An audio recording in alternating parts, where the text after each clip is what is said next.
ये कहानी हीरापुर नाम के एक छोटे से गांव की है, जहां मोहन नाम का एक बहुत सीधा साधा और ईमानदार किसान अपनी पत्नी राधा के साथ रहता था।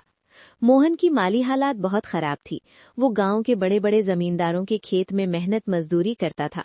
मोहन कभी किसी के खेत में काम करता था, तो कभी कभी किसी के घर पे जाकर साफ सफाई का काम भी करता था, ताकि उसके घर का खर्चा अच्छे से चल सके।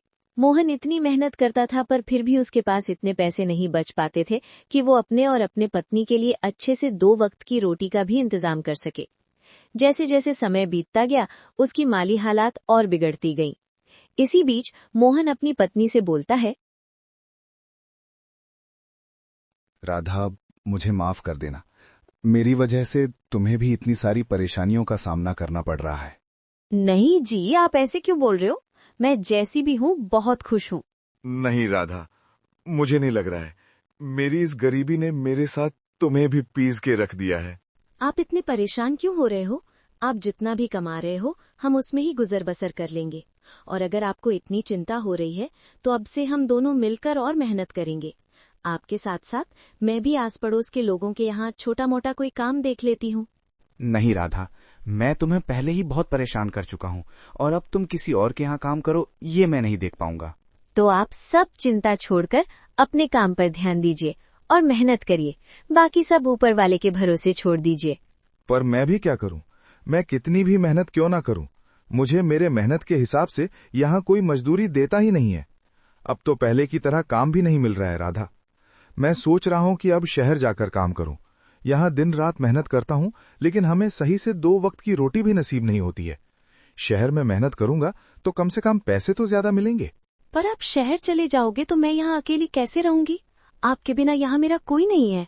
मैं समझता हूं राधा, पर कुछ ही समय की बात है।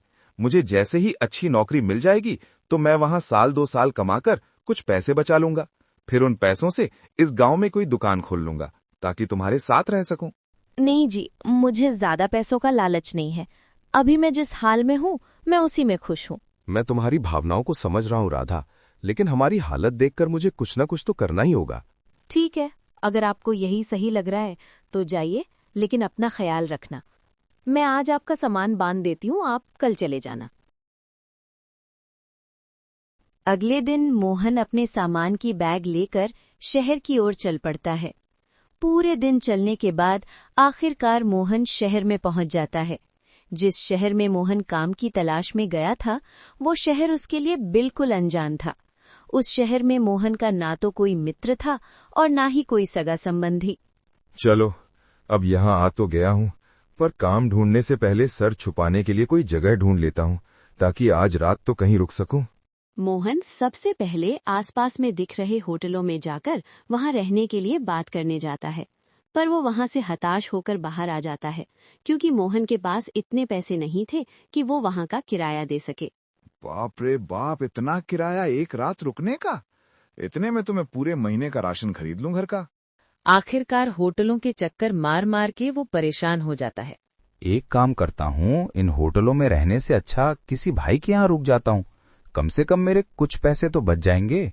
फिर मोहन वहां से आसपास में दिख रहे घरों में जाकर रहने के लिए बात करने जाता है। मोहन जब एक घर के पास पहुंचा, तो वहां पहले से उस घर का मालिक बाहर बिस्तर लगाकर बैठा होता है। भाई, मैं बहुत दूर गांव से आया हूँ और अब शाम होने वाली है और मुझे रात बिताने के लिए थोड़ी जगह चाहिए। अगर आप मुझे रात भर रुकने के लिए अपने घर में थोड़ी जगह दे देंगे तो बहुत मेहरबानी होगी। तुम गांव से आए हो या कहीं और से, मुझे इससे कोई फर्क नहीं पड़ता है। मैं तुम्हें जानता पहचानता नहीं हूं, तो मैं तुम्हें अपने घर में कैसे ठहरा सकता हूं? बहुत से लोग शहर में काम करने आते हैं, तुम कोई नए नहीं हो। जाओ और अपना ठिकाना कहीं और ढूंढो। मोहन को उस व्यक्ति की बातें बहुत बुरी लगती है, पर वो उसे बिना कुछ कहे वहां से चला जाता है। थोड़ी देर चलते चलते वो एक दूसरे घर के पास पहुंच जाता है, जहां एक महिला बैठी होती है। बहन, मैं बहुत दूर से आया हूँ काम की तलाश में, पर अब कुछ ही देर में रात हो जाएगी, तो आज रात को रुकने के लिए जगह तलाश कर रहा हूँ। क्या मैं आपके यहाँ आज रात रुक सकता हूँ? भाई, मैं आपकी मजबूरी समझ सकती हूँ, पर मेरे घर में केवल मैं और मेरी बेटी रहती है, तो मैं ऐसे ही किसी पराये मर्द को अपने घर में नहीं रुका सकती हूँ। मुझे माफ कर दीजिए। अरे कोई बात नहीं है बहन, आपकी मदद के लिए धन्यवाद। मोहन वहां से भी निराश होकर अपने लिए दूसरे घर की तलाश में निकल जाता है। मोहन कई घरों में जाता है, लेकिन हर कोई उसे अपने घर में ठहराने से मना कर देता है। ये सब देखकर मोहन बहुत ही निराश हो जाता है। इस शहर में कोई भी मुझे अपने घर में ठहराने के लिए तैयार ही नहीं है। अब मैं रात में कहाँ जाऊं? मेरी तो कुछ समझ में ही नहीं आ रहा। जब इस शहर में मुझे रुकने के लिए कोई घर ही नहीं मिल रहा, तो मुझे इस शहर में काम कैसे मिलेगा? मोहन ये सब सोच ही रहा था, तभी उसकी नजर पास वाली एक झोपड़ी पर पड़ती है। मोहन फौरन उस घर के पास चला जाता है। मोहन जब उस घर के पास पहुंचा तो उसने देखा अंदर एक बूढ़ी अम्मा बैठी हैं। मोहन उन्हें आवाज लगाता है। अम्मा, क्या मैं आपसे 2 मिनट बात कर सकता हूँ? मोहन की आवाज सुनकर बूढ़ी कमलाबाई बाहर आ जाती है। अम्मा, मैं इस शहर में काम की तलाश में आया हूँ, पर कोई भी मुझे अपने घर में ठहराने के लिए तैयार ही नहीं है। बस अब आपसे ही उम्मीद है। कृपा करके आप मुझे अपने घर में रात भर रुकने की जगह दे दीजिए। बेटा, तुमने मुझे माँ कहा है, और एक माँ अपने बेटे को घर के बाहर कैसे छोड़ सकती है? चलो, आओ, अंदर आ जाओ। मोहन उस बूढ़ी कमलाबाई के साथ घर के अंदर चला जाता है। अम्मा, इस घर में आप अकेले रहते हो? क्या आपके परिवार के बाकी लोग आपके साथ नहीं रहते हैं क्या? बेटा, मेरे परिवार में कोई नहीं है। मेरे पति तो कई साल पहले ही मुझे छोड़कर जा चुके हैं, और एक लड़का था, वो भी विदेश में जाकर रहता है। इस घर में मैं अकेली रहती हूँ। माँ, अब आप चिंता मत कीजिए, मैं हूं ना आपके साथ। अब आप इस घर में अकेली नहीं हैं। अब से आप मुझे अपना बेटा ही समझिए। बेटा, तू बहुत अच्छा इंसान है, देखने में भी बहुत भला लगता है। इस शहर में बहुत होशियारी से रहना, क्योंकि यहाँ बहुत ठग रहते हैं। वे नए आदमी को देखकर उसे ठग लेते हैं। ठीक है अम्मा, मैं ध्यान रखूंगा। आप परेशान मत होइए। बेटा, वैसे तुमने कोई काम देखा है या देखना बाकी है? अम्मा, मैं कल शहर में नौकरी ढूंढने जाऊंगा, और हो सकेगा तो आपके घर के आसपास में ही किराए पर घर ले लूंगा, ताकि आपके आसपास रहकर आपकी देखभाल कर सकूं। नहीं बेटा, तुम्हें किराए पर दूसरा घर लेने की जरूरत नहीं है। तुम जब तक चाहो मेरे इस घर में रह सकते हो, क्योंकि तुम रहोगे तो कम से कम मुझे ऐसा लगेगा मेरा बेटा मेरे पास है।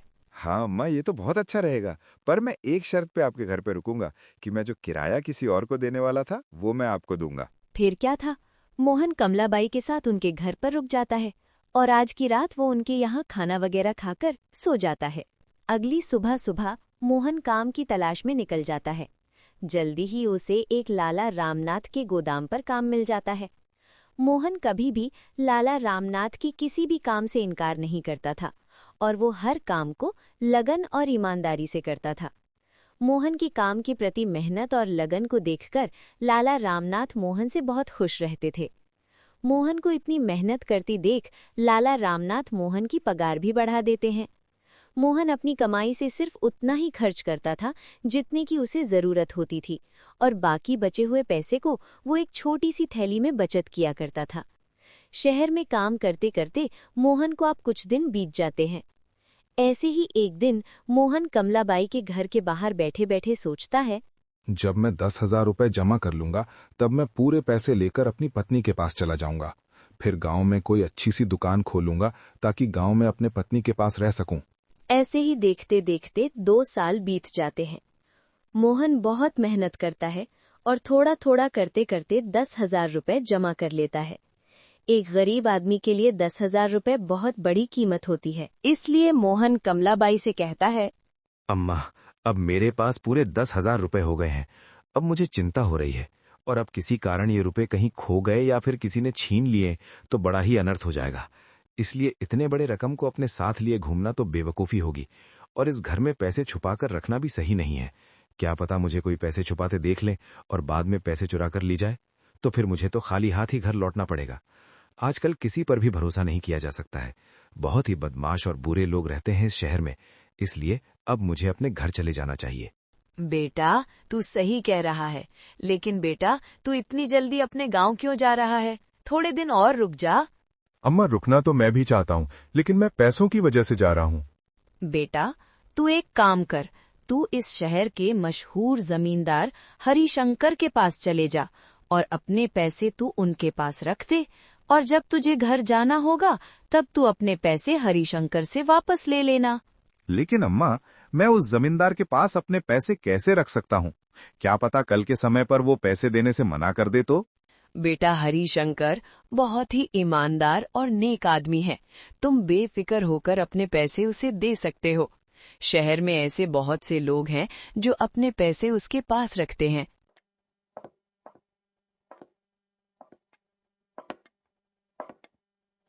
अम्मा की बात मानकर मोहन अपने 10,000 रुपए लेकर हरिशंकर के पास पहुंच जाता है। कौन हो भाई तुम, और तुम यहाँ क्यों आए हो? पहले तो तुम्हें कभी यहाँ नहीं देखा। जमींदार साहब, मेरा नाम मोहन है। मैं यहाँ का रहने वाला नहीं हूँ, मैं तो गांव से यहाँ कमाने आया हूँ। मैंने कई साल तक मेहनत करके अपने पास 10,000 रुपए जमा किए हैं, और आप तो जानते हो शहर का माहौल ठीक नहीं है, इसलिए मैं अपने पूरे पैसे आपके पास एक अमानत के तौर पर रखने आया हूँ। मैंने सुना है कि पूरे शहर में बस एक आप ही हैं जिसके पास मेरे पैसे सुरक्षित रहेंगे। जब तक मैं इस शहर में रहूंगा और काम करूंगा, तब तक मेरे पैसे आपके पास सुरक्षित रहेंगे। मेहरबानी करके आप इन पैसों को अपने पास रख लीजिए। हरिशंकर ने जल्दी से पैसों की थैली अपने पास ले ली और फिर वो मोहन से बोला, सही कहा मोहन भाई, तुम्हें अपने पैसे रखने के लिए इससे और बेहतर जगह कहीं नहीं मिलेगी, इसलिए अब तुम चिंता मत करो। अब तुम्हारे ये पैसे मेरे पास सुरक्षित रहेंगे। अब तुम बिना किसी चिंता के अपने घर जा सकते हो। जब भी तुम्हारा मन चाहे अपने पैसे वापस ले जाना। जमींदार की ऐसी बातें सुनकर मोहन भी बेफिक्र होकर अपने घर चला जाता है। फिर कुछ समय और बीत जाता है। देखते देखते और 1 साल निकल जाता है। मोहन अपने काम में मग्न रहता है। ऐसे ही एक दिन मोहन जब पलंग पर बैठा हुआ था, तभी उसे उसकी पत्नी राधा की बहुत याद आने लगती है। अब बहुत समय हो गया है, देखते देखते 3 साल गुजर गए। अब तो मुझे राधा के पास जाना ही होगा। अब जब मोहन अपनी पत्नी के पास जाने का निश्चय करता है, तो वो सबसे पहले कमलाबाई को सारी बात बताने चला जाता है। अम्मा, अब बहुत समय बीत गया है। अब मैं सोच रहा हूँ राधा के पास चला जाऊं। मैं तो उसे कहकर आया था 1-2 साल में आ जाऊंगा, पर अब मुझे यहाँ कमाते कमाते 3 साल हो गए हैं। ठीक है बेटा, जैसा तुमको सही लगे। फिर क्या था, मोहन अपने घर जाने की तैयारी करके जमींदार के पास अपने पैसे लेने चला जाता है। जमींदार साहब, मैं अब अपने गांव जा रहा हूं, इसलिए मैं आपके पास अपने पैसे लेने आया हूं। कृपा करके आप मेरे पैसे मुझे लौटा दीजिए। तुम किस पैसे की बात कर रहे हो भाई? तुमने कब मुझे पैसे दिए थे? जमींदार की ये बात सुनकर मोहन के होश उड़ जाते हैं। साहब, मैंने कुछ समय पहले ही तो आपके पास 10,000 रुपए अमानत की तौर पर रखे थे। अरे इतनी बड़ी रकम है जो तुम्हारे 7 पीढ़ियों ने भी देखी नहीं होगी। वैसे तुम्हारे पास कहाँ से इतने पैसे आ गए? और तुम्हारे पास क्या सबूत है कि तुमने मुझे 10,000 रुपए दिए थे? साहब, मेरे पास कोई सबूत तो नहीं है, पर लोग कहते हैं कि आप बहुत ईमानदार हो, इसलिए मैंने पैसे देते वक्त आपसे कोई प्रमाण नहीं लिया था।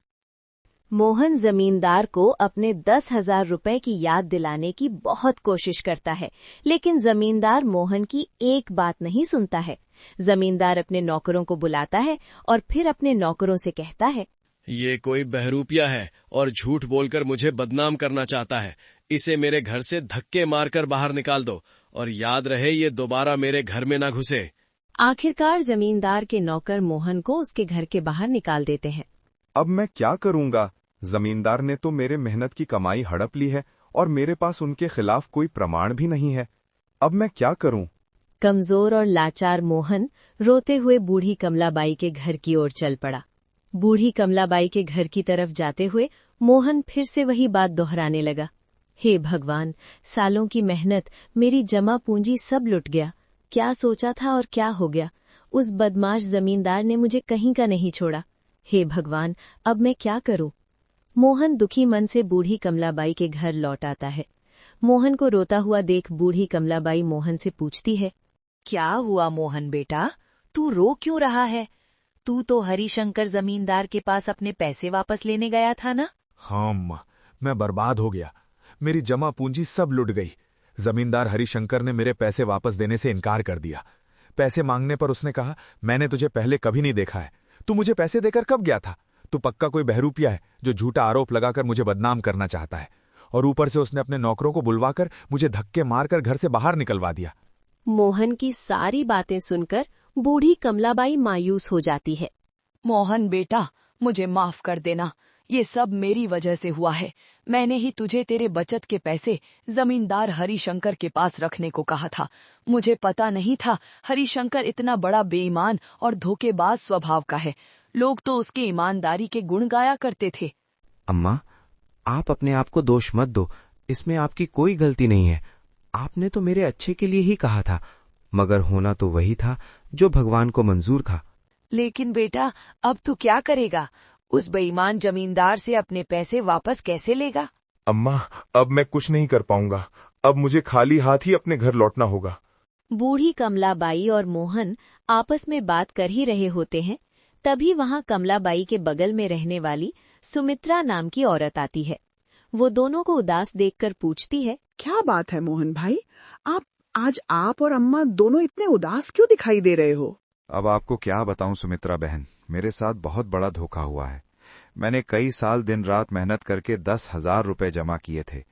पैसे जमा करने के लिए मैंने न कभी पेट भर खाना खाया और न कभी पूरी नींद ली।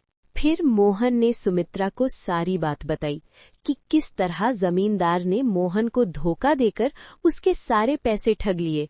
बेटी, लोग कहते हैं कि जमींदार हरिशंकर बहुत ही नेक और ईमानदार आदमी है।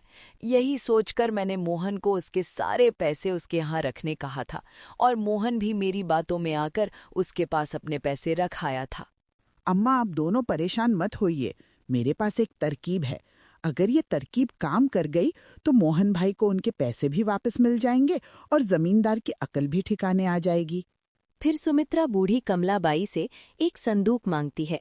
बूढ़ी कमलाबाई भी सुमित्रा के कहे अनुसार एक बड़ा पुराना संदूक लाकर उसके सामने रख देती है। बूढ़ी कमलाबाई से संदूक लेकर सुमित्रा कहती है, अम्मा, अब मैं और मोहन भैया उस जमींदार के पास जा रहे हैं, आप भी हमारे साथ चलो।